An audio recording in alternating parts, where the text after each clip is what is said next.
Como un viento recio, un libro de Mel Tari, como le fue contado a Cliff Dudley.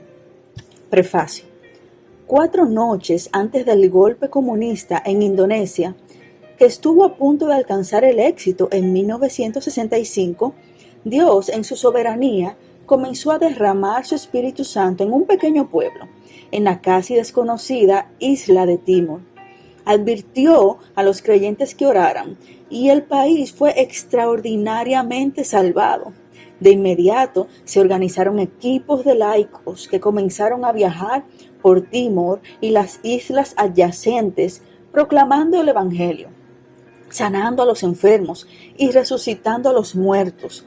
Los milagros que ocurrieron después del día de Pentecostés, cuando el Espíritu Santo vino primero como un viento recio, se han repetido en nuestros días. Dios ha enviado un mensajero del interior de ese avivamiento a los países del occidente, con un informe conmovedor respecto de sus obras maravillosas. Pero este hombre presenta a sí mismo un mensaje muy necesario para nuestras iglesias. Su mensaje es el siguiente: retornemos a la sencillez de la palabra de Dios.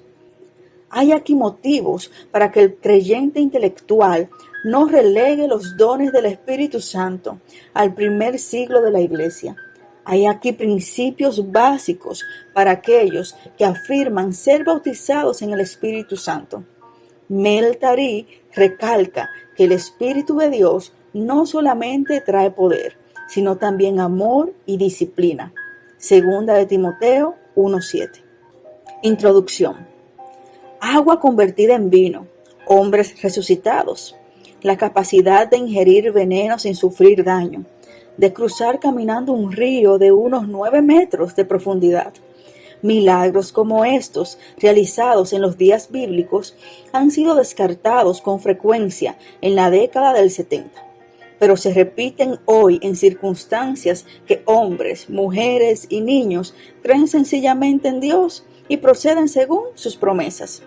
El lugar, Indonesia, un conjunto de islas en el Pacífico que pasa hoy por lo que quizás sea uno de los más grandes avivamientos del siglo XX, cuando Stanley Moynihan, vicepresidente de Relaciones Internacionales de la Asociación Evangelística Billy Graham, informó de los milagros.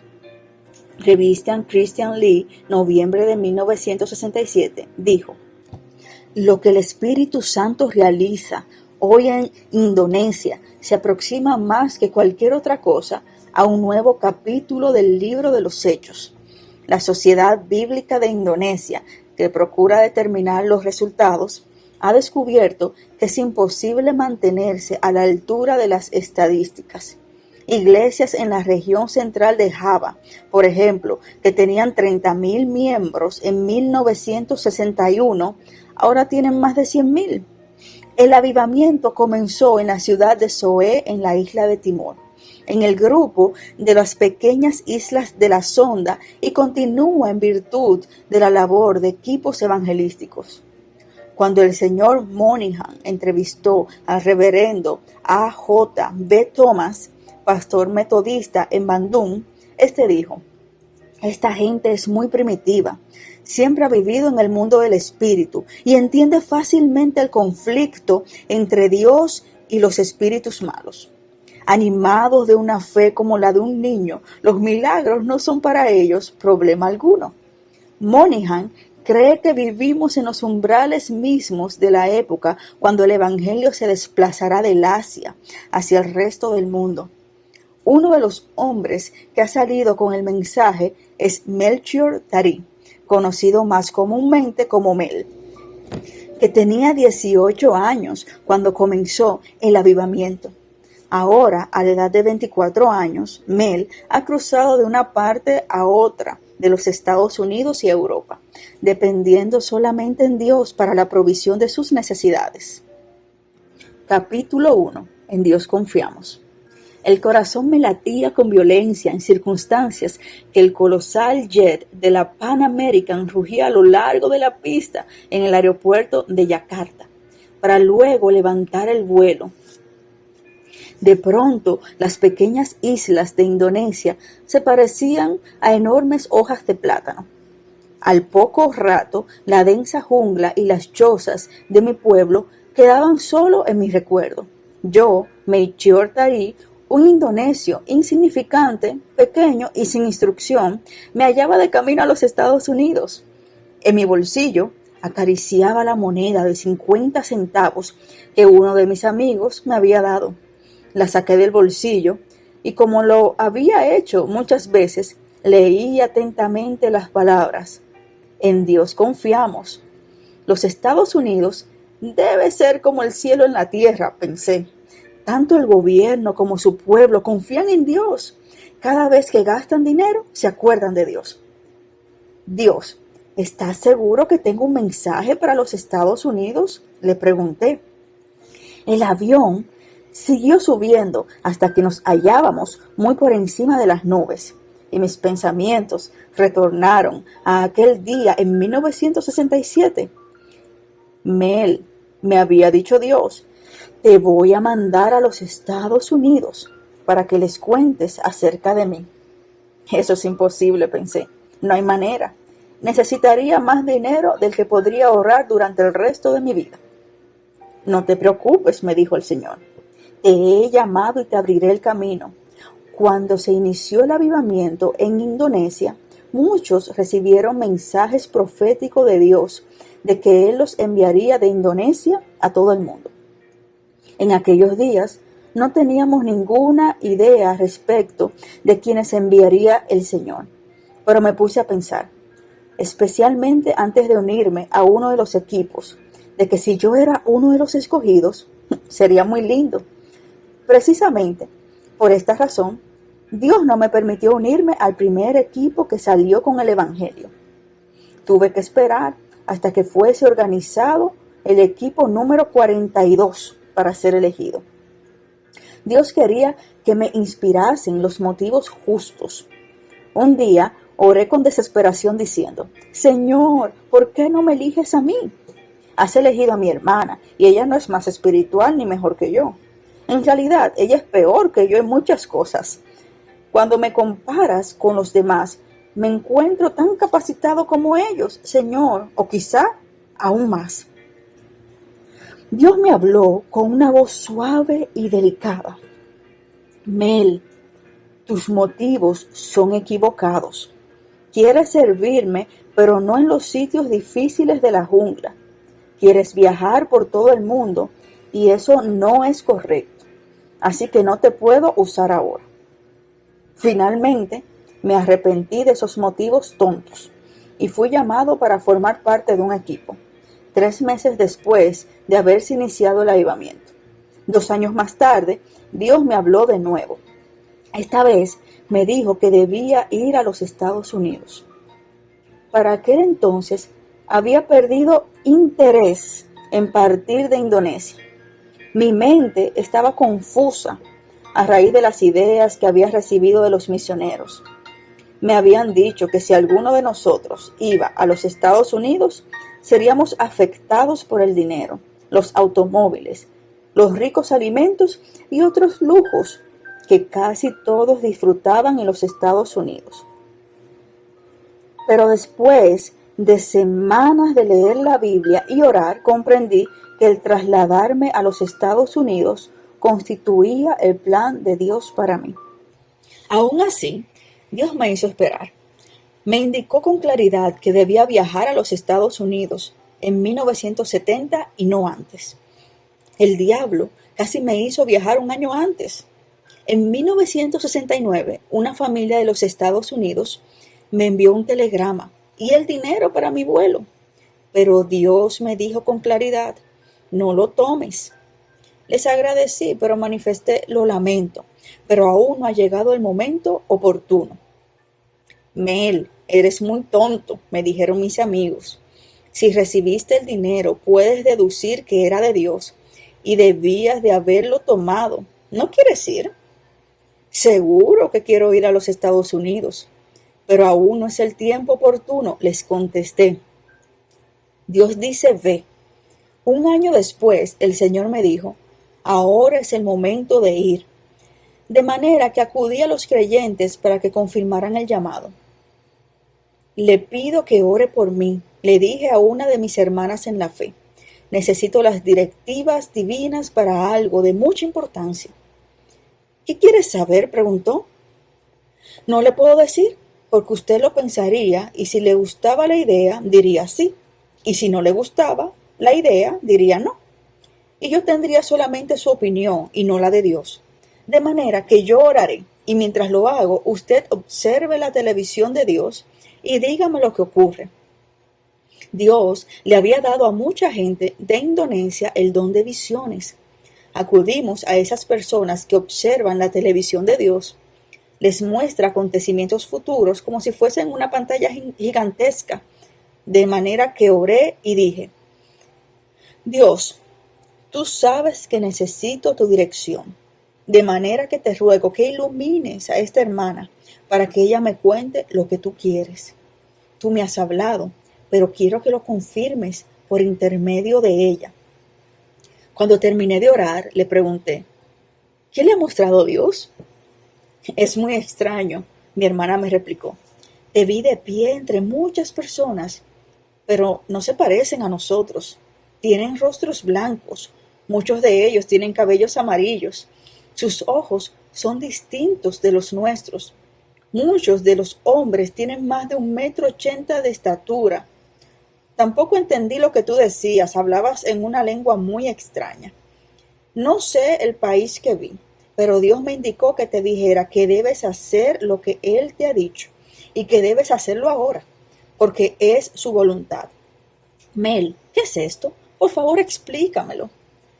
Le dije que la gente que había visto en la visión eran norteamericanos y que hablábamos en inglés y que ella debía alabar a Dios conmigo, porque por intermedio de ella Dios me había confirmado que debía trasladarme a los Estados Unidos. La provisión milagrosa de Dios. Siguieron a estas muchas otras confirmaciones. Una noche, después de haber orado juntos en la iglesia, Dios me dijo, ve ahora, prepárate para partir pasado mañana. Oh no, Dios, es imposible, le repliqué. No hay manera de recoger fondos tan pronto. No tengo ni un centavo en el bolsillo. Pero el Señor insistió. Diles a tus amigos y a tu familia que partirás a los Estados Unidos dentro de 2 días. Mejor sería que no les dijera. Creerán que estoy loco, pensé para mí mismo. Pero puesto que Dios insistía, obedecí, aun cuando todo parecía imposible. Pasado mañana parto para los Estados Unidos, anuncié. Y mi familia y mis amigos hicieron precisamente lo que yo pensaba que harían. Se rieron. Mel, es imposible, estás loco, me dijeron. Mel, me alegro de que me lo hayas dicho a mí, pero te ruego que no se lo digas a ningún otro. Respondió mi padre. Pensarán que has perdido el juicio. Lo primero que necesitaba era trasladarme a la ciudad de Kupang, ciudad capital de Timor. Kupang se encuentra a unos 115 kilómetros de mi pueblo de Soe. Si visita alguna vez la isla de Timor, comprenderá por qué me preocupaba tanto del viaje. El viajar en mi país es muy difícil. A veces, si uno tiene suerte, puede viajar en un camión del gobierno. Pero la mayoría de la gente tiene que caminar por los senderos de la jungla. En aquel momento, Dios le habló a 2 hermanas en Yakarta y les dijo que yo necesitaba ayuda.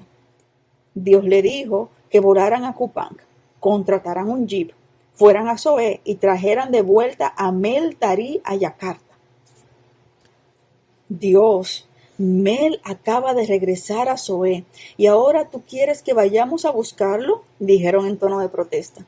Yo había sido el orador en una conferencia misionera en Bandung. Dios les dijo que fueran de cualquier forma, de manera que volaron 2,400 kilómetros hasta Timor. Allí encontraron un jeep y vinieron a Soe. Llegaron a mi casa esa noche y me dijeron, Mel, ¿necesitas pasaje a Yakarta? Alabado sea Dios, sí, y estoy listo para partir, les contesté. En aquel momento recibí un cablegrama de los Estados Unidos que decía, dinero depositado en banco en Kupang para su viaje a Yakarta. Pan American tiene el pasaje de ida y vuelta a los Estados Unidos. Este cable lo recibía de una familia que no conocía. Dios les había hablado diciéndoles: envíen dinero a Indonesia para que venga Mel Tarí.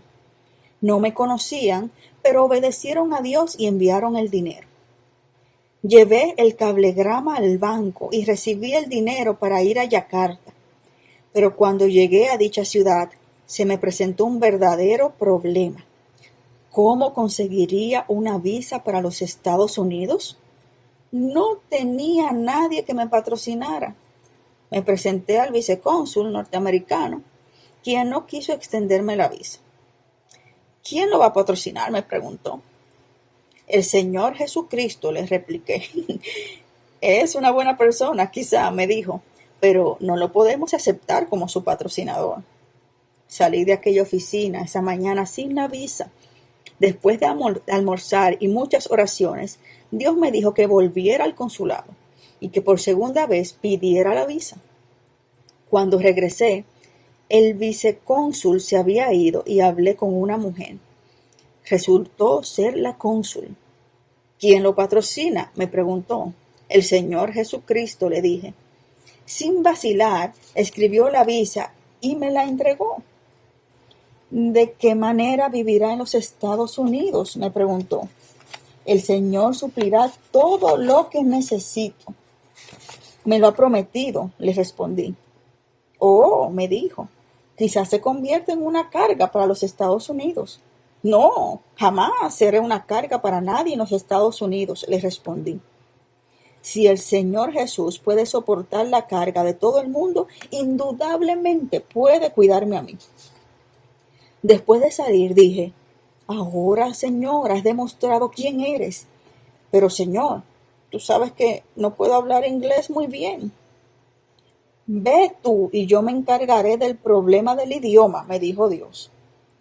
Sí, cuando estás listo para hablar no puedes hacerlo, dile a la gente: Jesús me ha fracasado.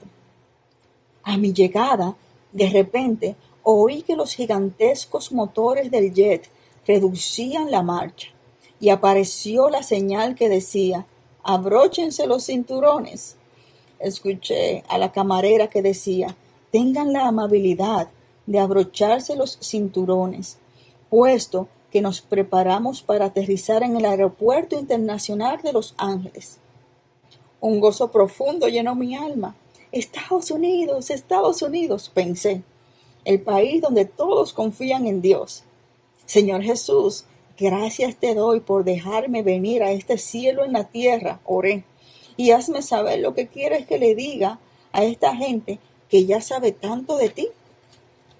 Ni soñaba siquiera cuántas veces el Señor tendría que demostrarme su fidelidad en los Estados Unidos, puesto que no solamente necesitaba hablar mejor el inglés y tener dinero para vivir, sino que necesitaba en realidad comprender el hecho que las palabras grabadas en las monedas, en Dios confiamos, no se ajustaban siempre a la verdad.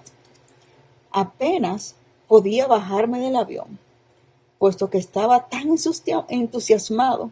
Los edificios eran tan grandes y nuevos, y todo era maravilloso. Caminé un largo trecho por un angosto corredor hasta llegar a una inmensa sala donde estaba la gente sentada y había cosas para la venta. ¡Ah, no! Esto no es los Estados Unidos, exclamé. El diablo ha hecho aterrizar el avión en un sitio equivocado. Por todas partes que miraba veía libros obscenos, bares donde se vendían bebidas embriagantes, y parecía que todos fumaban. ¿Qué pasa?, pensé. Ayúdame, Dios. Capítulo 2. Un viento recio. Quiero compartir con ustedes lo que el Señor ha hecho. Quizá contribuya a que comprendan lo que Dios puede hacer en estos últimos días. Les demostrará también que toda la Biblia es verdadera, aun para aquellos de nosotros que vivimos en la actualidad. Con frecuencia la gente habla de la Biblia diciendo que es el viejo libro negro. Creen que las cosas registradas allí ocurrieron hace varios siglos y que no son de actualidad para nosotros en esta generación. Pero puedo demostrarles que esta Biblia es más de actualidad que el diario de la mañana. El diario nos habla solamente de crímenes y de guerras, terremotos y rebeliones. Sin embargo, la Biblia explica la voluntad de Dios, nos habla del corazón del Padre, su amor y su poder. Cuando creemos en la Biblia, tal cual es, veremos que el poder de Dios se manifiesta en nuestra vida y en nuestra colectividad, como ocurrió hace siglos en épocas bíblicas. Antes de contarles del avivamiento en Indonesia y cómo ocurrió, quisiera compartir con ustedes el versículo 16 del capítulo 15 de la epístola a los romanos. Para ser ministro de Jesucristo a los gentiles, ministrando el evangelio de Dios, para que los gentiles les sea ofrenda agradable, santificada por el Espíritu Santo. En este versículo, el apóstol Pablo no solamente habla del llamado definido que Dios le había hecho, sino también de su ministerio. Ejerció su ministerio en favor de los gentiles, no solamente mediante las palabras, sino a través de poderosas señales y maravillas, por el poder del Espíritu Santo. Romanos 15, 18, 19. Creo que esta es la manera en que el Espíritu Santo desea operar por intermedio de la vida del siervo de Dios en la actualidad. En nuestra iglesia en Indonesia conocíamos a Dios el Espíritu, a Dios el Padre y a Dios el Hijo, Jesucristo. Sabíamos bien la Biblia, aprendíamos de memoria versículos bíblicos, pero nunca experimentamos la manifestación del Espíritu en la forma que Pablo la describe. Pablo explicó con claridad que por la virtud del Espíritu Santo ejerció su ministerio entre los gentiles en palabras y obras y grandes maravillas. El apóstol Pablo viajaba de pueblo en pueblo y de lugar en lugar predicando el Evangelio de Jesucristo. No solamente compartía la palabra viva de Dios con ellos mediante la vida que vivía según el Evangelio, sino también por portentosas señales y maravillas. El Espíritu Santo emplea la santa palabra para llegar en la actualidad al corazón de la gente, pero también quiere emplearnos a nosotros, quiere vivir en nosotros y quiere manifestarse en nuestra vida mediante milagros, señales y maravillas. En 2 de Timoteo 1:7 se nos dice que Dios no nos ha dado un espíritu de cobardía, sino de poder, de amor y de dominio propio. En 1 de Corintios capítulo 12 se nos habla de la obra del Espíritu Santo en poder. En el capítulo 13 de 1 de Corintios, el Espíritu Santo es el espíritu de amor. Pero eso no es todo. El Espíritu de Dios es también el espíritu de dominio propio. Esto hallamos en 1 de Corintios capítulo 14. En el idioma griego, dominio propio significa disciplina u orden. Creo que en las iglesias, según el apóstol Pablo, lo dijo en Romanos 15, el Espíritu Santo siempre se manifestó de esta manera con poder. Pero hay muchas iglesias y personas en el mundo en la actualidad que no creen que los dones espirituales pueden manifestarse ya en nuestro medio. Qué lamentable. Desde que comenzó el avivamiento indonesio en 1965, Dios ha restaurado los dones espirituales en las iglesias y gracias a Dios por ello. Muchos dicen que porque la iglesia fue establecida en Pentecostés, no necesitamos los dones espirituales, pero yo no lo creo así. ¿Por qué? Porque Pablo y Pedro y Juan, hace 2000 años, necesitaban la manifestación y operación del Espíritu Santo en sus ministerios. ¿Cuánto más lo necesita esta generación? El diablo sabe que no queda mucho tiempo y que Jesús retornará pronto. El diablo libra una lucha tremenda en este siglo, mucho más intensa que en el siglo I. Estoy convencido de que la única forma en que los creyentes pueden combatir en la actualidad a estos poderes demoníacos es por medio del poder del Espíritu de Dios. La única esperanza de la iglesia consiste en que permitamos que los dones espirituales se manifiesten de nuevo. El poder en un compartimiento. Señor, decimos, tú afirmas en la Biblia que puedes hacerlo, pero este versículo es para hace 2000 años. Este versículo no es vigente en la actualidad porque la iglesia no estaba aún establecida. Tenemos demasiados compartimientos en nuestras iglesias en los cuales ponemos diversos versículos de las Sagradas Escrituras. Este compartimiento es para un versículo que nos habla de lo que aconteció hace varios siglos. Otro compartimiento es para versículos que nos dicen lo que ocurre hoy, pero solamente bajo ciertas circunstancias. Estos versículos son para los judíos solamente, de manera que los ponemos en otro compartimiento. Hemos puesto a la Biblia en tantos compartimientos que hemos perdido la mayor parte de su mensaje y significado. La Biblia es sencilla, es para nosotros en la actualidad y es tan cierta para nosotros hoy como lo fue para los pueblos que vivieron hace 2000 años. Hoy Dios quiere confirmar su palabra por medio de nuestra vida. Si todo lo que nos dice la Biblia no es cierto, luego nada es cierto. Le doy gracias a Dios que cuando comenzó el avivamiento, Él nos ayudó a contemplar la Biblia en forma muy sencilla. El problema que aqueja a la mayoría de nosotros consiste en que tenemos que comprobar todas las cosas mediante nuestra mente, nuestra pequeña computadora, en vez de hacerlo con el corazón. Cuando leemos en Marcos 16, del 9 al 20, respecto de estas señales y maravillas, muchos dicen, pero estos versículos no se encuentran en todos los antiguos manuscritos. Puesto que no se hallan en todos los antiguos manuscritos, es mejor que los pongamos en otro compartimiento y cerremos la tapa. ¿Y qué diremos de 1 Corintios capítulo 12? Pablo escribió esto porque la iglesia era muy pequeña y acababa de establecerse. Dicen muchos. Eran débiles y necesitaban estos dones. Hoy contamos con grandes iglesias y grandes hombres en ellas y todo marcha tan bien que no necesitamos los dones sobrenaturales. Y este capítulo se pone en otro compartimiento. Luego leemos en 1 Corintios capítulo 13 y decimos, sí, eso es lo que necesitamos, amor. El amor es el mejor don. Pero luego llegamos a 1 Corintios capítulo 14 y decidimos que estas cosas no son muy importantes. Puesto que tenemos amor, lo tenemos todo y no necesitamos nada más. Así que ponemos a 1 Corintios capítulo 14 en otro compartimiento. Sin embargo, la Biblia no lo explica de esa manera. La Biblia afirma que el Espíritu de Dios es el Espíritu de poder, de amor y de orden. El Espíritu Santo opera en las tres formas. El Espíritu Santo no se manifiesta solamente en poder, o solamente en amor, o solamente en orden, sino en las tres formas, según lo registra 1 Corintios capítulo 12, 13 y 14. No podemos prescindir de ninguno de los tres capítulos.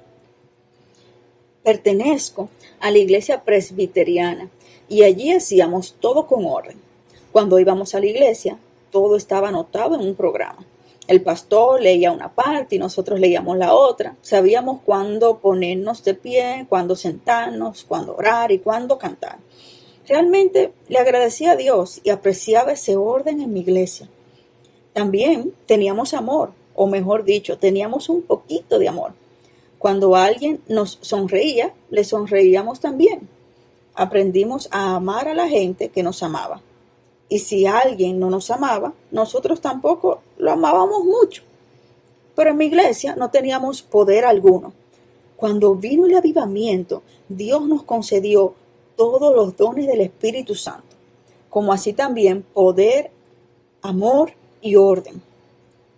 Recuerdo muy bien aquella noche del 26 de septiembre de 1965. Unas 200 personas de todas las edades se habían congregado en nuestra iglesia para orar juntas. Y mientras orábamos, de repente nos ocurrió algo extraño. Si lee los Hechos, capítulo 2 en su Biblia, descubrirá que eso fue precisamente lo que ocurrió en mi iglesia. Por muchos años habíamos sabido de esta porción bíblica. En realidad, muchos de nosotros la habíamos aprendido de memoria. pero nunca la habíamos experimentado en nuestra vida. Nuestro pastor nos decía con frecuencia, puesto que Dios le dio a la iglesia el Espíritu Santo hace 2000 años, si usted es miembro de la iglesia, automáticamente recibe el bautismo en el Espíritu Santo. Esa noche Dios comenzó a abrir nuestros ojos en el sentido de que ese bautismo no era algo automático. Leemos en Juan 3:16 que de tal manera amó Dios al mundo que ha dado a su Hijo unigénito. Dios dio a su Hijo para todo el mundo. Aún así no significa que todos los que están en el mundo irán al cielo, aunque le dio a su Hijo al mundo. Todos aquellos que quieren ir al cielo deben acudir al Hijo para recibir salvación. Podemos decir lo mismo del bautismo en el Espíritu Santo. Jesús le ha dado el Espíritu Santo a todos los que le aceptan como un Salvador personal, convirtiéndose en miembros del cuerpo de Cristo. Sin embargo, el hombre aún tiene que llegar al extremo de sus recursos y tener una experiencia personal con Jesús para recibir la plenitud del Espíritu Santo. Esto no se produce automáticamente. Cada uno debe responder personalmente. Alabamos a Dios por aquella noche especial en que el Señor comenzó a abrir nuestros ojos y poner sed en nuestro corazón de recibir la plenitud del Espíritu Santo. Recordamos cuando Juan el Bautista dijo, yo a la verdad os bautizo en agua para arrepentimiento, pero el que viene tras mí, cuyo calzado yo no soy digno de llevar, es más poderoso que yo. Él os bautizará en Espíritu Santo y fuego. Por muchos años habíamos sido engañados por nuestros predicadores. Nos habían dicho que debíamos de depender de la experiencia de gente que vivió hace 2000 años. Esa noche, Dios nos habló al corazón en el sentido de que el cristianismo no consiste en depender de la experiencia de otros. Es una experiencia personal con un Dios vivo. Le doy gracias a Jesús por eso. Esa noche, mientras orábamos juntos, el Espíritu Santo vino de repente, como lo hizo el día de Pentecostés. En los Hechos capítulo 2, leemos que vino del cielo como un viento recio. Y esa noche, mientras estaba sentado junto a mi hermana, oí ese viento recio. Se parecía a un pequeño ciclón en la iglesia. Miré a mi alrededor y no vi nada. Me volví a mi hermana querida. ¿No oyes un ruido extraño?, le pregunté. Sí, me contestó, pero olvídate del ruido y oremos.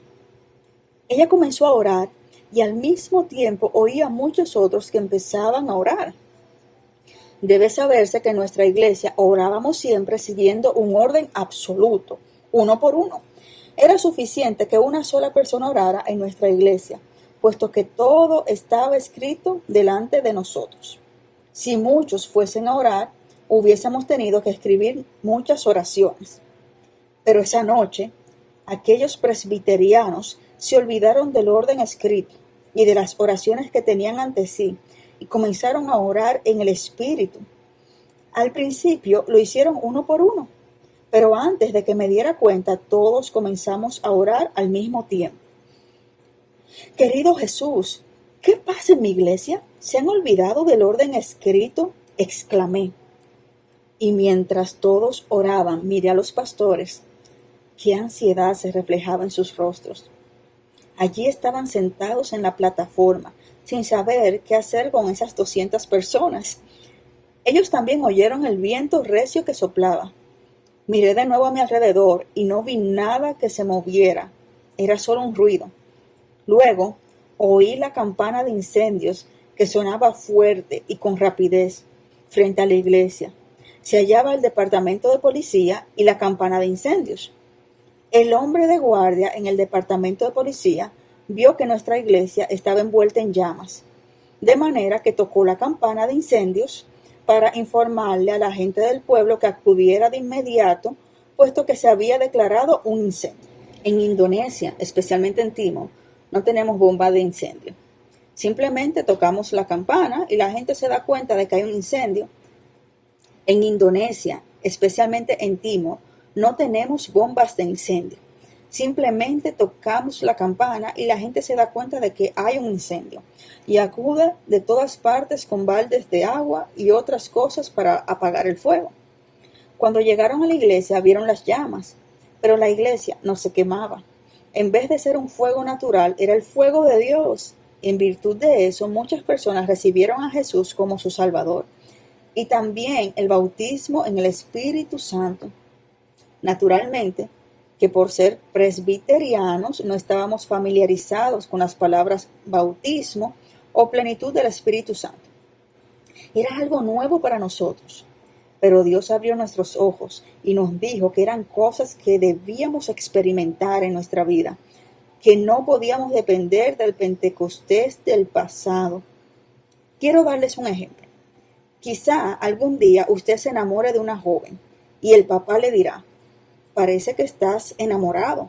Y usted quizás responda: sí, papá, estoy enamorado de mi vecina y pienso casarme con ella este verano. Y su papá le contesta: no lo hagas. Hace 25 años que tus padres se casaron y pueden depender de nuestra experiencia e imaginarte que estás casado. ¿Crees que estaría de acuerdo con sus padres si le propusieran una tontería como esa? Sin duda, le contestaría: papá, puedes casarte 1,000,000 de veces si quieres, pero por mi parte, yo también quiero casarme. Cuanto más me dices de tu matrimonio, tanto más quiero casarme yo mismo. Y cuanto más maravilloso sea tu matrimonio, tanto más pronto quiero casarme yo. Es indudable que no podemos depender de la experiencia de nuestros padres. Nosotros debemos tener la propia. Estoy seguro que esto no es solamente cierto respecto de la salvación de Jesucristo, sino también del bautismo del Espíritu Santo. No podemos depender de la experiencia de Juan y Pedro y de otros hombres de la época bíblica. Qué maravillosas eran sus experiencias. Aún necesitamos la nuestra. Hay muchos que se contentan con la experiencia de Juan y de Pedro. Se parecen al joven que se contentaría con la experiencia de casado de su padre. Muchas personas no se dan cuenta del poder, del amor y del gozo que no disfrutan, puesto que no han recibido plenitud del Espíritu Santo. Le agradezco a Dios que esa noche nos perdonó nuestra ignorancia y el Espíritu Santo se manifestó en forma poderosa. Estaba sentado cerca de la parte de atrás de la iglesia, de manera que podía ver lo que ocurría. De repente, una hermana, sentada a unas filas delante de mí, se puso de pie y comenzó a levantar las manos. Señor, esta hermana está violando el orden de nuestra iglesia, dije. No se nos permite levantar las manos en nuestra iglesia. Cuando íbamos a la iglesia, orábamos y presentábamos una apariencia de piedad. Esa noche, sin embargo, la mujer se puso de pie y levantó sus manos al cielo. Señor, ¿qué le pasa a esta mujer?, me dije. Esto no debe seguir en nuestra iglesia. Este no es nuestro estilo de adoración. Dios me recordó que la Biblia dice: alzad vuestras manos al santuario y bendecid a Jehová. No, esa mujer no seguía el estilo de nuestra iglesia, pero sí el de la Biblia. Bueno, si esa es la explicación, dejaré que continúe, pensé. Los dos pastores delante de mí estaban tan asustados que no sabían qué hacer. Por toda la iglesia la gente comenzó a levantar las manos y a adorar a Dios. Aún yo me preguntaba qué era lo que ocurría. Me volví para preguntarle a mi hermana y vi que ella también tenía las manos levantadas y adoraba a Dios. Luego noté a la señora que estaba enfrente de mí. Era una mujer ignorante, que no sabía ni aún nuestro idioma oficial indonesio, que se emplea en todo el país. Solamente conocía el idioma de su tribu, que es timorense. Naturalmente, no sabía nada de inglés. Para aquel entonces, sin embargo, yo sabía algo de inglés porque lo había estudiado en la escuela. Esta señora comenzó a orar en un inglés hermoso y perfecto. Señor Jesús, te amo, decía. Quiero tomar la cruz y seguirte. Te amo, Jesús, te amo. Y así repetía adorando a Dios. Mis dos pastores, que no sabían una sola palabra de inglés, pensaron que estaba pronunciando sonidos ininteligibles. Corrieron al púlpito y exclamaron: Dios, si esto no es de ti y esto es del diablo, y el diablo pronuncia estos sonidos ininteligibles, hazlo cesar. Pero cuanto más oraban, tanto más se derramaba el Espíritu Santo con bendiciones. Luego, un hombre de la otra parte de la iglesia comenzó a orar en alemán. De pie allí, sus palabras de adoración y alabanza a Dios eran realmente hermosas. Después, la gente comenzó a ponerse de pie por toda la iglesia, adorando a Dios en idiomas distintos. Esa noche, pareció que el cielo descendía hasta la iglesia, y era tan maravilloso. Algunos hablaban en francés, otros alababan a Dios en dialectos de las distintas tribus. Y una señora decía: Shalom, shalom, aun cuando no tenía la menor idea de que estaba hablando en el idioma hebreo. Y cuando aquellos centenares de personas llegaron a la iglesia para apagar el fuego, oyeron la alabanza y dijeron: ¿qué le pasa a esta gente? Nunca han hecho ruido, nunca han orado en voz alta. Se apiñaron en la iglesia para ver qué pasaba, y en vez de 200, había esa noche más de 1000 personas en nuestra iglesia, procedentes de toda la ciudad. Y mientras se manifestaba el Espíritu Santo, la gente en toda la iglesia se convencía de sus pecados y aceptaba a Jesús como su Salvador personal. Se arrepentían de sus pecados y regresaban corriendo a sus casas y recogían los artículos de brujería y sus fetiches y sus materiales de astrología y sus libros obscenos y sus libros sobre interpretación de sueños, y los traían a la iglesia y los quemaban en una pira. Nadie predicaba esa noche, pero el Espíritu Santo se manifestaba a su manera. El culto continuó hasta la medianoche. El Señor comenzó a revelar pecados y faltas a diferentes personas, y mientras declaraban lo que Dios les mostraba, el Espíritu Santo ejercía su ministerio en favor de los demás que estaban allí. De qué manera gloriosa el Señor rectificaba la confusión de nuestras vidas. Un sermón extraordinario. De repente, uno de los hombres se puso de pie en el púlpito. Era extraordinario. Los laicos no se ponían de pie en el frente. Era el lugar para los pastores o ancianos. Pero este hermano se puso de pie en el frente y abrió su Biblia. Me reí para mis adentros, porque este hombre se había arrepentido hace solamente unos días. Este pobre hermano, pensé, acaba de arrepentirse y ahora quiere predicarnos. Debe estar loco. Pero nada le importaba lo que nosotros pensábamos. Abrió la Biblia y dijo: hermanos y hermanas, Dios me ha dicho que esta es la operación del Espíritu Santo. Luego comenzó a leer en los Hechos capítulo 2, versículo 17. Y en los postreros días, dice Dios, derramaré de mi espíritu sobre toda carne, y vuestros hijos y vuestras hijas profetizarán, y vuestros jóvenes verán visiones, y vuestros ancianos soñarán sueños. Después de leer estos versículos, comenzó a predicar. Después de media hora, el Señor le dijo que al otro día nosotros los laicos debíamos salir a predicar el Evangelio. Esta vez no me pude contener. Esto es increíble, dijo. ¿Cómo pueden los laicos salir a predicar el Evangelio? Jamás hemos asistido a un instituto bíblico o seminario.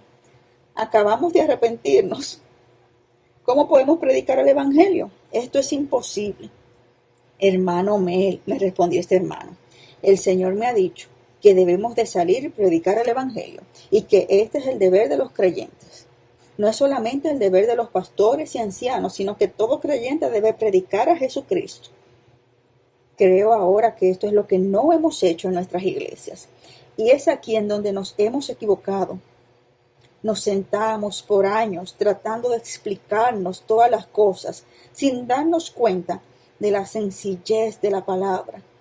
Y de esta manera no hacemos nada.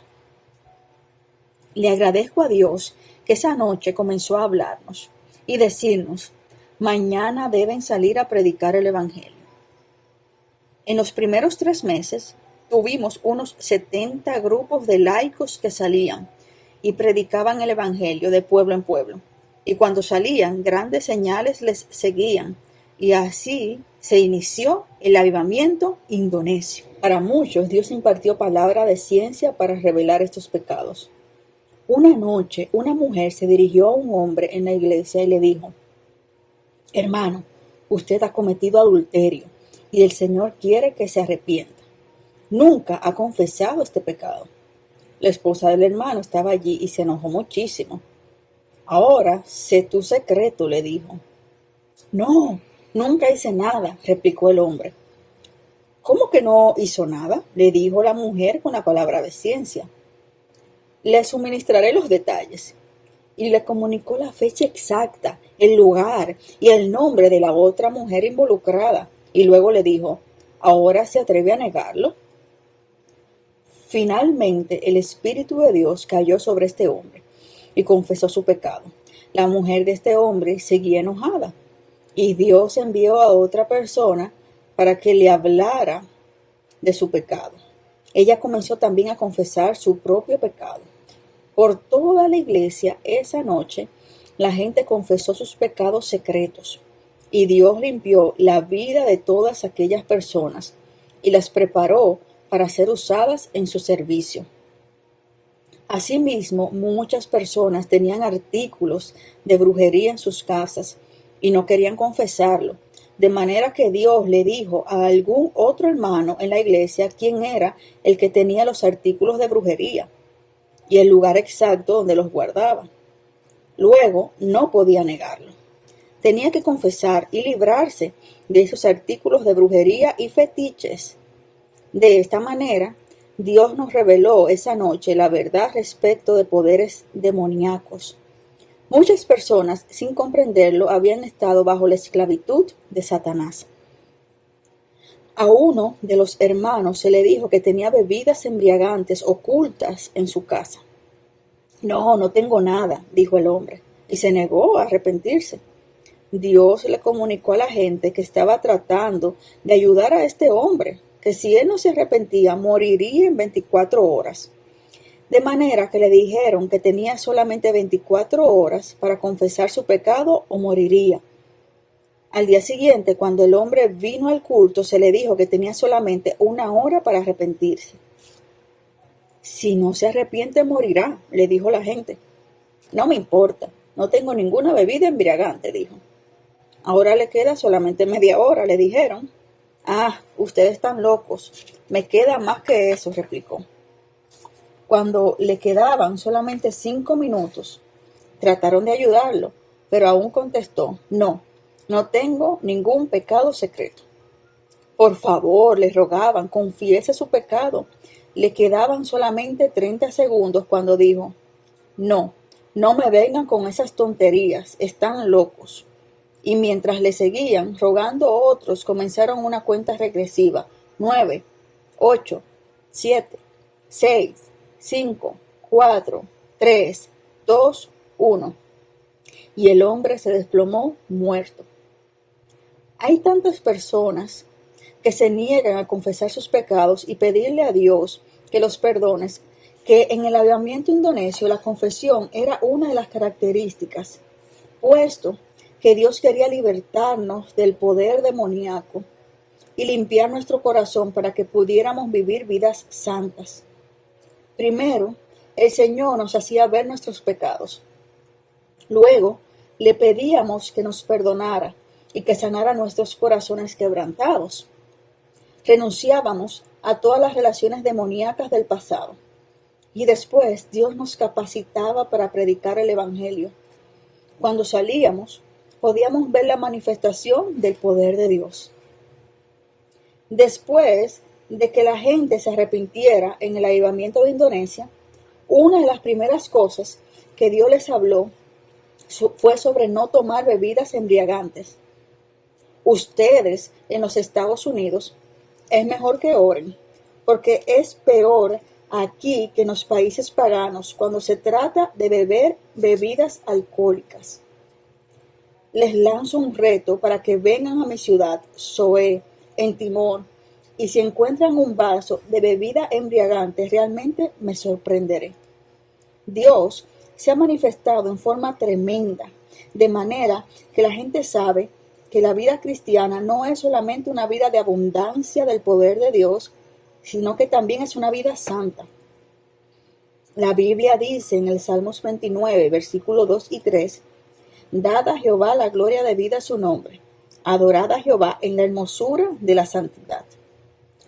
Una de las mayores tragedias consiste en que muchas personas quieren el poder de Dios, pero al mismo tiempo desean vivir en el pecado. Una noche, un hombre me pidió que orara para recibir el poder de Dios, pero yo sabía que él aún fumaba. Es fácil, hermano, orar pidiendo el poder de Dios, pero otra cosa es saldar todas las cuentas con él, le dije. Bueno, he confesado todos mis pecados, me respondió. Está bien, pero ¿y su barco? Esta es la palabra que usamos para describir al cigarrillo. Cuando uno ve un barco en el mar, ve la chimenea de la cual sale humo. De ahí ese vulgarismo que usamos para describir el cigarrillo. Si usted quiere abandonar su chimenea y consagrarse a Jesús, creo que podemos orar, le dije. Dios es un Dios santo y el cuerpo suyo es su templo. Si el Espíritu Santo va a residir en su cuerpo en plenitud, no quiere vivir ahogado con el humo de su cigarrillo. Hermano Mel, me dijo, esto no es un pecado. Usted está exagerando las cosas. Dios ha creado todas las cosas. La Biblia dice en 1 Timoteo capítulo 4, versículos 4 y 5. Sí, pensé para mí mismo. El diablo a veces predica mejor que Billy Graham. Luego aquel hombre comenzó a predicarme. Dice en 1 Timoteo capítulo 4, versículo del 1 al 5, que Dios ha santificado todas las cosas si las recibimos con agradecimiento, porque Él las ha santificado por la palabra de Dios. Este tabaco fue creado por Dios. Si lo recibimos con agradecimiento, es santificado porque la palabra lo dice así. Bueno, tienes razón, le dije. Este es un buen principio. Venga mañana por la mañana y tendré algo que decirle. Nos separamos. Esta noche yo no podía dormir. Señor, le dije orando, este hermano mío tiene un principio muy bueno. Me ha dicho que todo lo que tú has creado es bueno y que tú lo has santificado. Ayúdame a enseñarle a este hermano mío una lección y el error de su camino. El Señor me respondió, vete a dormir y por la mañana te diré lo que tienes que decirle a ese hermano. Cuando desperté, el Señor me dijo, ve detrás de aquel árbol y encontrarás algo allí. Cuando fui, hallé allí al excremento de un perro. Esta es la lección para tu hermano, cuando venga esta mañana, me dijo Dios. De manera que regresé a casa y esperé a mi hermano. Cuando vino, me dijo, hermano Mel, ¿qué quiere decirme esta mañana? Tengo buenas noticias para usted, le dijo, venga conmigo. Fuimos hasta el árbol. Él pensó que yo le iba a pedir que contemplara la hermosa salida del sol. Se quedó allí junto al árbol, pero yo no quería que él viera lo que había allí. Detengámonos aquí por unos minutos. Quiero hablarle de algo, le dijo. Hermano, ¿se basa aún en el principio de que todo lo que Dios ha creado es bueno y que debemos recibirlo porque es santificado por la oración y la palabra de Dios? Ah, sí, me dijo. Así lo creo, hermano Mel. De manera que le respondí, bueno, entonces oremos.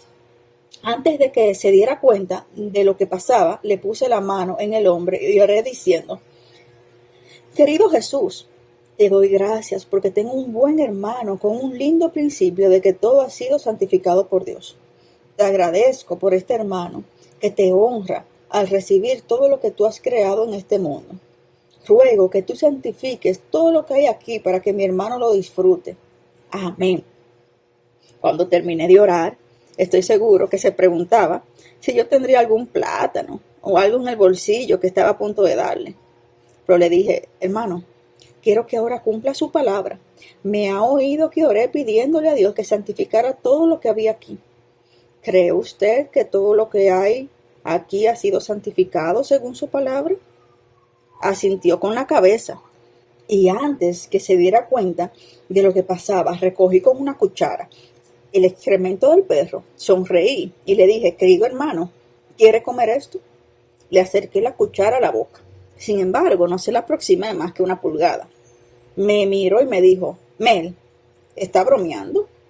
Le contesté: no, hablo en serio. Le acerqué un poco más la cuchara y me gritó: no, no haga eso. Bueno, hermano, cumpla con su principio, le dije. Todo lo que ha sido creado por Dios es bueno. ¿No cree usted que mi oración fue lo suficientemente buena? Finalmente me dijo: Mel, lo siento, pero reconozco que mi principio no es bueno. Muchas veces tratamos de fundamentarnos en un principio erróneo, pero Dios quiere que seamos gente sana. La Biblia dice que somos un pueblo único. Debemos ser una nación santa, y santo significa precisamente eso, ni más ni menos. Gracias a Dios, el Espíritu Santo nos capacita para andar en una vida santa. Capítulo 4. El siglo de los milagros. Dios realizó muchos milagros por medio de nuestros equipos, demostrando que es tan poderoso hoy como lo fue en el primer siglo. Recuerdo de qué manera uno de los equipos se trasladó a un pueblo para predicar el Evangelio.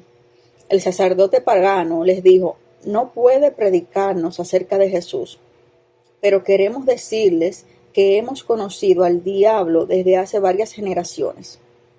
Si queremos la sanidad, el diablo nos la da. Si queremos lluvia, el diablo manda lluvia. Todo lo que queremos, el diablo nos lo da. También tenemos nuestra propia Biblia. Nuestros dioses nos satisfacen todas nuestras necesidades según sus riquezas. Naturalmente no tienen una Biblia verdadera como la nuestra, pero han escrito muchas experiencias extraordinarias y manifestaciones del diablo y rinden culto en virtud de estas.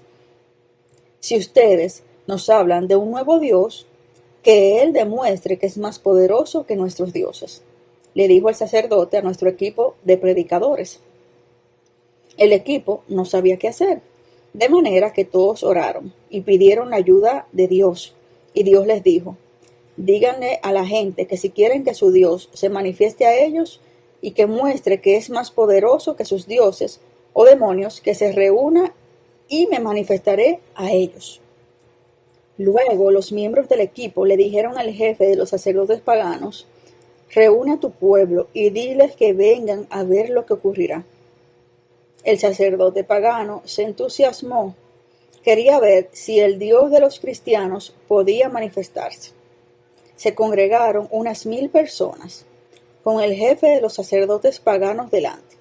El equipo, formado por creyentes, se había colocado frente a ellos. Estos creyentes levantaron sencillamente las manos y dijeron: Dios, tú nos has dicho que salgamos y prediquemos el Evangelio. Tú nos has dicho que muchas señales seguirán a los que creen, que en tu nombre serán echados fuera los demonios. Dios, esta gente reunida aquí quiere que te manifiestes, que demuestres que eres más poderoso que sus demonios. Ahora, en el nombre de Jesús, sujetamos y echamos fuera a todo poder demoníaco que ha dominado estos pueblos y a esta gente durante muchas generaciones. Con la sangre de Cristo derramada en el Calvario, expulsamos a estos demonios en el nombre de Jesús. Después de esta sencilla oración, dijeron todos simplemente amén. Y se miraron los unos a los otros y dejaron que Dios realizara la labor. Como ustedes saben, esta vida cristiana es sencilla. Si fuese complicada, nosotros que vivimos en un país pagano, no podríamos habernos convertido al cristianismo. Cuando la Biblia dice algo, lo recibimos tal cual es. Lo creemos, descansamos, sonreímos y dejamos que Dios realice la labor. Alabado sea Jesús por la sencillez del Evangelio. Con frecuencia muchos juegan con este Evangelio. Cuando leemos Marcos 16, comenzamos a preguntarnos: ¿por qué este pasaje no se encuentra en muchos de los antiguos manuscritos? Así que comenzamos a cavar un hoyo aquí y otro allí para la palabra de Dios. Le estudiamos 10 años y decimos: en este manuscrito la tenemos y en aquel no. de manera que debemos meditar antes de adoptar una decisión. Nosotros en Indonesia no somos lo suficientemente inteligentes como para hacer eso. Los misioneros nos trajeron el libro negro y nos dijeron que toda la Biblia constituía la palabra de Dios y que debíamos creerla. Así fue que la creímos. Y si fuimos tan tontos como para creerla, Dios usó aún nuestra tontería para su gloria, porque por su poder nos demostró que su palabra era la verdad. Alabo a Dios, porque a pesar de lo que los eruditos de los Estados Unidos digan respecto de algunos versículos, nosotros en Indonesia hemos experimentado todas las cosas que se hallan escritas en Marcos 16, por el poder de su Espíritu Santo. Alabo a Dios que dijo, en mi nombre echarán fuera demonios. Me alegro de que en ese momento el equipo evangelístico no pensaba respecto de lo que los eruditos decían, sino que confiaba en lo que Jesús había dicho. El equipo evangelístico se quedó sentado allí esperando, se miraban los unos a los otros, sonreían y alababan a Jesús. De pronto el jefe de los sacerdotes paganos comenzó a temblar y empezó a llorar y luego dijo, hermanos, señores, quiero recibir al Dios de ustedes, al Señor Jesús, ahora mismo. Se trataba de una transformación tan repentina que los miembros del equipo evangelístico no sabían qué decir. ¿Qué fue lo que le hizo cambiar de idea, Señor? Uno de los del equipo le preguntó finalmente al sacerdote. Jesús es más poderoso que los diablos, contestó. ¿Cómo lo sabe? Le preguntó uno de los miembros del equipo evangelístico. Soy un sacerdote pagano, replicó. He hablado con los demonios. Conozco a muchos de ellos por su propio nombre. Y comenzó a llorar y no podía dominarse. ¿Qué le pasa? No sabemos lo que ocurre, dijo uno de los miembros del equipo evangelístico. Sí, yo sé, replicó el sacerdote pagano. Porque cuando ustedes oraron en el nombre de Jesús y sujetaron a todos los poderes demoníacos aquí y les ordenaron que se fueran, ¿saben lo que ocurrió? No, respondieron los miembros del equipo evangelístico. No sabemos lo que ocurrió. Dígalo usted. Sí, les diré, replicó el sacerdote. Vi con mis propios ojos y oí con mis propios oídos al poder demoníaco que ha gobernado este pueblo. Todos se juntaron uno por uno, del mayor al menor, y huyeron gritando, Jesús, no nos deje estar aquí. Debemos irnos porque Jesús quiere a esta gente. Jesús debe ser un Dios tremendo. Quiero conocer a Jesús. Los creyentes respondieron sencillamente, si quieren recibir a Jesús, les señalaremos el camino. Y así fue que abrieron la Biblia y con sencillez les demostraron de qué manera aceptar al Señor Jesucristo como su Salvador personal. Y así lo hizo de inmediato el sacerdote. Y otros lo imitaron al instante. Alabado sea Dios. Muchas personas dicen que esta bendición es solamente para la gente de hace 2000 años. Y sin embargo, nosotros observamos hoy el poder de Dios que se manifiesta en Indonesia. ¿Por qué?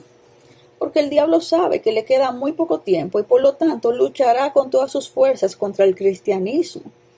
Si queremos ganar la batalla y llevar a la gente a los pies de Cristo, necesitamos el poder de Dios ahora mismo, aún más de lo que lo necesitaba la gente hace 2000 años. Qué maravillosa experiencia fue la de ver a toda la tribu acudir al Señor Jesucristo y recibirlo como su Salvador personal. En el pasaje de Marcos 16, versículo 18, leemos lo siguiente. Tomarán en las manos serpientes. Esto demuestra el poder del creyente sobre el reino animal. Cuando Dios creó a Adán y Eva, les dijo, tenéis poder sobre el reino animal, señoread sobre él. Pero cuando el hombre cayó en pecado, perdió la autoridad sobre el reino animal. A veces el perro lo muerde porque no lo respeta como creación superior de Dios. Alabo a Dios que por la confianza en el Señor Jesucristo se nos ha devuelto esta autoridad. Quizá Ustedes en los Estados Unidos no necesiten esta autoridad. Viajen en automóviles, trenes y aviones. Pero nosotros vivimos en la jungla, de manera que necesitamos autoridad sobre los animales. A veces nos encontramos con cocodrilos, tigres o serpientes venenosas. Muchas veces hemos dicho, serpiente, quédate ahí porque quiero pasar. Y esa serpiente se detiene y pasamos. Y la serpiente no nos molesta nunca. ¿Por qué? Porque Dios nos ha concedido el poder sobre el reino animal. En mi país hay muchos escorpiones. La picadura de un escorpión es muy dolorosa. Pero les repito que los creyentes tienen poder sobre el reino animal. Si el escorpión los pica, oramos en el nombre de Jesús y el dolor desaparece.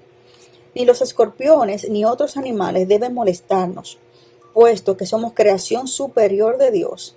Esos animales deben respetarnos como nosotros debemos respetar a Dios. Gracias a Dios que nos ha restaurado esa autoridad que teníamos sobre el reino animal. Mi hermana y un hermano en el Señor trabajan en la obra de Dios en las junglas de Sumatra. Muchas veces tenían que cruzar ríos. Cierto día, este hermano se propuso cruzar el río. No sabía nadar y el agua le llegó a la cintura. Puesto que era época de inundaciones, los mahometanos y paganos se quedaron a la orilla riéndose. Ja, ja, ja, dijeron, te ha llegado el día de morir. Y mientras luchaba por cruzar el río, se le acercaban los cocodrilos para tragárselo. Cuando se encontraban más o menos a 1 metro de distancia, estaban listos para usar la cola para aplastarlo. Cuando el cocodrilo hiere con su cola, puede hasta partir una canoa en dos, de manera que el hombre no tiene poder alguno para defenderse. De repente, este hermano recordó lo que dice Marcos 16, versículo 18. Y allí en medio del río dijo, cocodrilos, en el nombre de Jesús, váyanse de aquí. Los cocodrilos se acercaron un poquito más, pero luego, repentinamente, miraron en redondo y se alejaron. Los mahometanos y los paganos en la orilla del río dijeron, nunca hemos visto nada parecido. Los cocodrilos le obedecen. El cocodrilo es uno de los animales más estúpidos del mundo. Tiene un cerebro pequeñísimo. Es más fácil hacer obedecer a un perro o a un gato que a un cocodrilo. Pero quiero manifestarles que cuando Jesús les habló a los cocodrilos, le entendieron y se alejaron.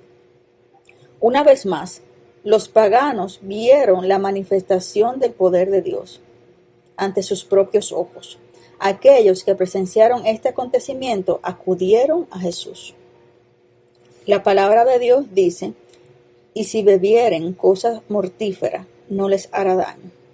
Cierto día nos dijo que visitásemos a cierto pueblo en la selva.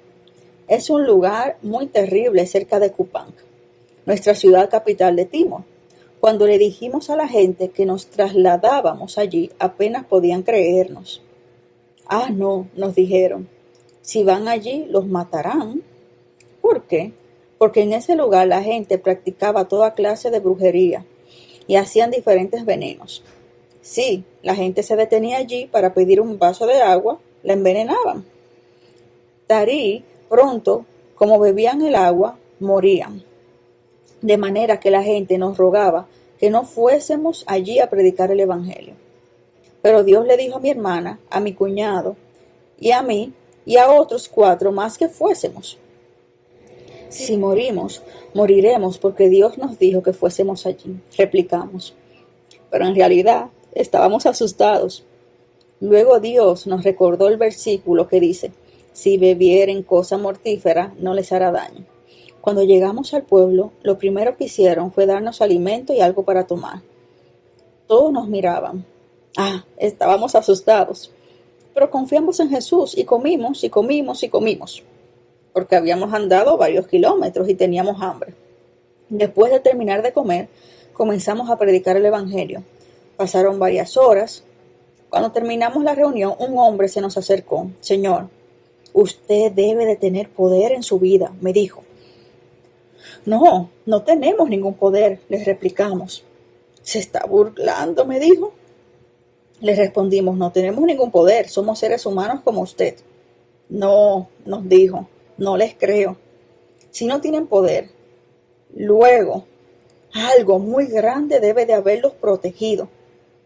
¿Qué nos quiere decir?, le pregunté. Cuando ustedes vinieron, yo puse el veneno más fuerte que tenemos en sus alimentos. Me dijo, deberían de haber muerto en 3 minutos. Pero los observé. Después de 3 minutos, nada pasó. Y ahora, después de 2 horas, nada les ha ocurrido. Ustedes deben tener mucho poder, o un poder que los protege. Comprendimos lo que nos quería decir y le replicamos, sí, el poder de Dios está con nosotros. ¿Qué es eso?, me contestó. Yo quiero ese poder. Le explicamos respecto del amor de Jesús y le hablamos de nuestro precioso y maravilloso Redentor. Ah, sí, nos respondió, no necesitan predicarme más. 1 minuto es suficiente para mí, para entregar mi vida toda a Cristo. Corrió a su casa y juntó todas sus hechicerías y artículos demoníacos y los arrojó al fuego. Jesús, toma hoy mi vida, dijo, eres maravilloso. El Señor envió a otro conjunto evangelístico a una zona del Timor, en donde tenían que cruzar un río, pero no había puente. El río Noemina tiene unos 100 metros de ancho y es el río más grande en Timor. Durante la época de las inundaciones, este río tiene una profundidad de unos 8 a 10 metros. La corriente es muy poderosa y a veces arrastra hasta árboles gigantescos. Cuando el equipo evangelístico llegó al río, se asustó. Ninguna persona con sentido común se atrevería a cruzar el río durante las inundaciones, ni aún los locos se arriesgarían a hacerlo. De manera que el conjunto evangelístico se detuvo a la orilla del río y oró diciendo, Señor, ¿qué haremos? Una de las características del avivamiento indonesio consiste en que antes de que salgamos a predicar, Dios nos proporciona todos los detalles de lo que debemos hacer. Lo escribimos en un papel y lo cumplimos exactamente. Si nos dice que nos detengamos en tal lugar o ejerzamos nuestro ministerio en otro sitio, hacemos precisamente lo que nos dice el Señor. El Señor les dijo, crucen el río. Por lo general, los equipos evangelísticos de Indonesia no viajan durante la estación de las lluvias. Durante la estación de las lluvias en Indonesia llueve torrencialmente, a veces por espacio de 40 días. Llueve día y noche sin detenerse y es muy difícil viajar. Y lo más maravilloso es que la Biblia nos dice, Dios suplirá todas vuestras necesidades. A veces salimos sin tener paraguas o impermeables. Señor, le decimos, nos dijiste que saliésemos. No tenemos paraguas ni impermeables. Señor, protégenos de la lluvia. Amén. El Señor nos responde, lo que pides creyendo lo tendrás. No vamos a bailar o a perder el tiempo, vamos a predicar el Evangelio. De manera que el Señor nos protege de la lluvia.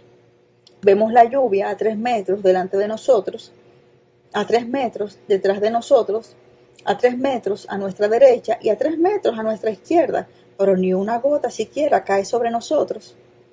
Cuando llegamos a los pueblos, la gente nos pregunta, ¿de dónde vienen? Hemos recorrido una distancia de 80 kilómetros. Les respondemos, ¿caminaron en la lluvia?, nos preguntan. Sí, les contestamos. Ven que tenemos los pies embarrados y se preguntan por qué no tenemos el cuerpo mojado. Les respondemos que el Señor nos protegió y no nos creen.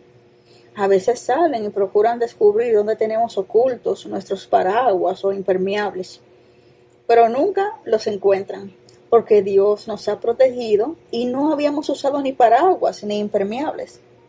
De esta manera operó Dios en favor del equipo evangelístico que debía cruzar el río. La gente que los vio estaba maravillada de que no estuviesen empapados a raíz de la lluvia torrencial que había caído. ¿quiénes son ustedes?, les preguntaron muchos de los paganos que se habían congregado en el río. Formamos un equipo evangelístico que ha salido a predicar el evangelio, dijo uno de los creyentes. ¿A dónde van?, les preguntaron. Vamos al otro lado del río. Y el Señor nos ha dicho que lo crucemos ahora, contestó uno de los miembros del equipo. No lo hagan. Si procuran cruzar, perderán la vida, porque indudablemente se ahogarán, replicó un pagano. Hasta algunos de los creyentes que observaban al equipo dijeron: el Señor ha dicho que seáis prudentes, como serpientes. Usen la cabeza y quédense de esta parte del río. A veces los creyentes tratan de predicar un lindo sermón, pero no es siempre del Señor. A veces el diablo predica mejor que nosotros, pero no predica el evangelio. Si cruzan el río y se ahoga, ¿quién servirá al Señor? Es mejor que esperen 2 o 3 días. Cuando la inundación haya bajado, les ayudaremos a cruzar, dijeron los paganos. No, Dios nos ha dicho que crucemos ahora, respondieron los miembros del equipo evangelístico a la multitud. Pero hay que confesar que aún los miembros del equipo vacilaban un tanto. Mi cuñado y mi hermana se quedaron allí. No sabían en realidad qué hacer, porque aún sus amigos les decían: no crucen ahora, no crucen ahora. En ese momento, uno de mis primos dijo: el Señor se está manifestando en mi corazón. Miembros del equipo evangelístico, si quieren escuchar el consejo de los hombres, síganles. Pueden quedarse aquí 2 o 3 días, pero yo quiero seguir a Dios y obedecerle ahora mismo. Dios nos ha dicho que crucemos ahora mismo y así debemos hacerlo. Ahora mismo. No debemos esperar. Dios nos habló como le habló a José cuando el ángel le dijo que tomara a María y a Jesús y saliera del país y fuera a Egipto en ese mismo momento. Qué tristeza hubiera sido que José no hubiese obedecido a Dios y hubiese esperado hasta el día siguiente. Jesús hubiera sido muerto. Los otros aún esperaban porque tenían miedo y no sabían qué hacer. Pero mi primo dijo: ustedes pueden quedarse, pero yo me voy, y entró en el agua. Oh, no, no, te ahogarás, gritó la gente. Pero si muero, pueden decirle a todo el mundo que morí no porque fuese estúpido, morí porque obedecí a Dios, respondió. Al dar el primer paso, el agua le llegó a un lugar de la pierna entre el tobillo y la rodilla. Al dar el segundo paso, el agua estaba en el mismo lugar. Y al dar el tercero, el cuarto, el quinto, el sexto paso, el agua nunca subió más allá de la rodilla. Cuando llegó al medio del río, en donde se suponía que debía tener unos 10 metros de profundidad, el agua no le llegaba siquiera a la rodilla. Y mi primo, de pie en medio del río, invitó al resto del equipo evangelístico, diciéndoles: es mejor que vengan ahora mismo, el agua no es profunda. ¿Estás pisando en el fondo del agua o en la superficie?, le gritaron. Yo no sé, les contestó, pero me parece que es el fondo, estoy pisando el fondo. Y sin embargo, todos sabían que el agua tenía allí de 8 a 10 metros de profundidad. Y mientras lo miraban, parecía que estaba de pie sobre la superficie del agua. Es mejor que vengan ahora mismo, les dijo de nuevo. Los miembros del equipo evangelístico se consultaron y se decidieron. Es mejor que crucemos porque Dios está manifestándose ahora. Y si demoramos más tarde, querremos ir y no podremos, y eso será terrible. Y todo aquel conjunto evangelístico repitió lo que había hecho el primer hombre, y entró en el agua. Experimentaron la misma sensación de tocar el fondo del río. Cuando el resto de la gente vio lo que ocurría, paganos y creyentes, se arrojaron al río pensando que no era profundo. Cuando pusieron el pie en el agua, casi se ahogan. De manera que la gente se dio cuenta que había ocurrido un milagro. Luego Dios les dio aquel versículo en Isaías que dice: cuando pases por las aguas, yo estaré contigo. Y si por los ríos, no te anegarán. Pueblo mío, esta es la palabra de Dios. Otro milagro especial se produjo cuando el primer equipo evangelístico salió a predicar el evangelio. Los creyentes llegaron a un pueblo pequeño llamado Niquiniqui, a unos 25 kilómetros de nuestra ciudad de Zoé. Para esa época el Señor había usado a este equipo para la salvación de almas. Como es la costumbre, los miembros del conjunto evangelístico fueron a la casa del pastor para quedarse con él. Ese pastor era mi tío. Mi tía, la esposa del pastor, se sintió muy cohibida porque había venido tanta gente. Ella no tenía ningún alimento en la casa. Era época de hambre en Timor. El equipo evangelístico estaba formado de 20 personas. Uno de los creyentes le dijo: Señora, Dios me ha dicho que usted tiene 4 mandiocas, yuca, en su alacena y que debe cocinarlas. ¿Serán suficientes para todos? Señor, respondió mi tía, no sé qué hacer. Señor, muéstrame. Al mismo tiempo, Dios le habló al dirigente del conjunto evangelístico, quien vino a mi tía y le dijo: Señora, Dios me ha dicho que usted tiene 4 mandiocas en su alacena y que debe cocinarlas. ¿Será suficiente para todos nosotros? ¿Cómo sabe que tengo 4 mandiocas?, le preguntó. No sé, el Señor me lo ha dicho, repitió el hombre. Mi tía fue a la cocina y encontró 4 mandiocas, exactamente como el Señor le había revelado a aquel creyente. Si el Señor le habló de las mandiocas, es mejor que obedezca y las cocine, pensó. Después de haber cocinado la mandioca, el dirigente del conjunto evangelístico le dijo: le ruego que traiga agua para hacer té. Mi tía tenía suficiente azúcar y té para 2 o 3 tazas solamente, pero obedeció. Ponga el agua, el té y el azúcar en la jarra y prepáralo para que beba la gente mientras come la mandioca, dijo el dirigente. Y ella obedeció. Luego ella formó una especie de pan de la mandioca hervida. Lo puso en un plato y oró. El dirigente del conjunto evangelístico también oró. Después de orar, Dios les dijo que se le entregara a cada uno de los huéspedes un plato. Y así se hizo. Luego se repartieron las tazas. A continuación, Dios le dijo al dirigente del conjunto evangelístico: ahora, dile a la esposa del pastor que ella debe partir la mandioca en pedazos y repartirla entre la gente hasta llenar los platos. Aunque ella pensó, esto es imposible porque no hay suficiente mandioca para llenar un plato, obedeció al Señor. El primer hombre que se presentó con el plato estaba muy contento. Puesto que soy el primero, voy a recibir algo que comer, pensó. Pero el hombre que ocupaba el último sitio en la fila, un buen amigo mío, estaba bastante disgustado porque era un muy comilón.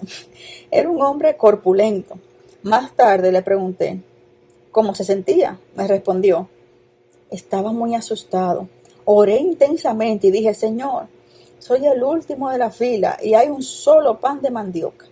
Solo recibirán una porción 3 o 4. Así que, Señor Jesús, es mejor que realices un milagro y te ruego que te acuerdes de mí, que soy el último de la fila porque tengo mucha hambre. Mi tía tomó el pan y lo partió. Una simple operación de matemáticas le dirá que cuando se parte un pan en 2, se consiguen 2 mitades. Pero no sucede así necesariamente en la cuenta divina. Mi tía partió el pan y la mitad que estaba en su mano derecha se convirtió en un pan entero. El Señor le dijo que pusiera la mitad que estaba en su mano izquierda en el plato. Luego partió de nuevo el pan que tenía en la mano derecha y al hacerlo comenzó a llorar porque comprendió que ocurría un milagro en sus manos. De manera que alabó a Dios, derramó lágrimas y siguió partiendo el pan y llenando platos. El primer hombre recibió un plato lleno de mandioca, también el segundo y asimismo el tercero, y ahora todos se dieron cuenta que se producía un milagro. Y hasta mi amigo, el último de la fila, recibió un plato lleno. Él también agradeció a Dios y dijo: oh Señor, has hecho un milagro. Y todos, después de haber comido pan de mandioca, vinieron a buscar té al mismo tiempo. Cuando uno come la mandioca es tan seca que uno siente deseos enormes de beber. Mi tía quería poner solamente un poquito de té en las tazas, pero el Señor le dijo: llénalas hasta el borde. Obedeció y había suficiente té para llenar todas las tazas. Algunos tomaron 2 o 3 tazas de té. Todos quedaron repletos. En realidad, sobraron alimentos. Hasta los perros quedaron satisfechos. El Señor aún cuidó de los animales.